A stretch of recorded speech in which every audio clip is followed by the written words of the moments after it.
Hello, freak bitches. Okay, so I am known as this male feminist, which again, and it kind of becomes my thing. So I go on your show. We argue about it because I'm like, I don't have comic friends anymore. So I take this side. And I didn't hear all about the rape joke. Like, I just heard the whole Daniel Tosh story I heard at the Stanhope show for the first time, because the articles I read don't have the nuanced parts, right? So let's explain what actually happened. Sure. Daniel Tosh was not supposed to be on stage that night. Daniel Tosh was just hanging out at the Laugh Factory, and his good friend Dom Herrera asked him to go up. And he said, I'll go. Okay, I don't have anything to talk about. He goes on stage, everybody goes crazy. Oh my God, Daniel Tosh is here. This is amazing. And he goes, look, I don't have any material. I'm not even supposed to be up here. So what do you guys want to talk about? And some guy yells out, rape. And he goes, yeah. He goes, yeah, that's real funny, sir. What's funny about rape? The humiliation, the violence, and this woman yells out, actually, nothing's funny about rape. Like, very self-aggrandizing. And he goes, wouldn't it be funny if 5 guys raped her right now? Right. Like that's the funny part. That's like what a comedian does. So that line was the line that was circulating. Mm-hmm. But even that first part, not that... That part was ignored conveniently. The whole part where he's just like, what's funny about it? And like, that's a good, technically, that's an anti-rape joke, right? Exactly.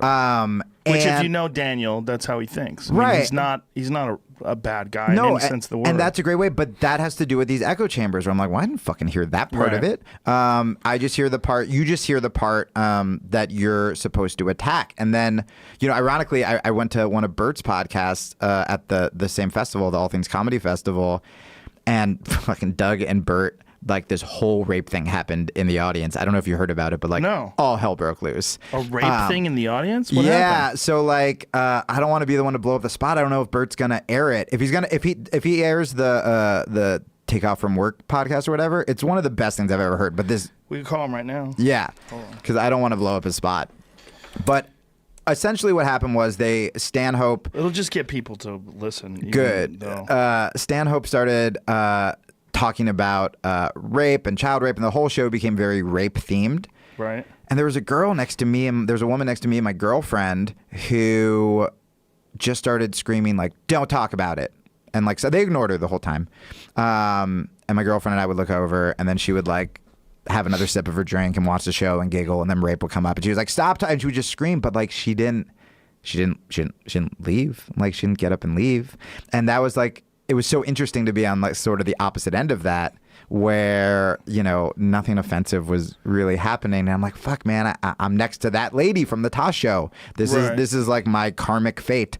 And I'm just like, she should go, she should leave. But anyway, so I was on the not comic side of that. And by then, I wasn't doing comedy clubs. I was never really accepted into comedy clubs. I'm just playing for my progressive audience at like a vegan coffee house. Like, I'm just playing random like little rock gigs for like my audience. So again, echo chamber, right?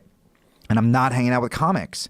So when people are like, why aren't you defending a comic? And I'm like, I don't know, man, because I don't think I am one. Like, I didn't really consider myself one.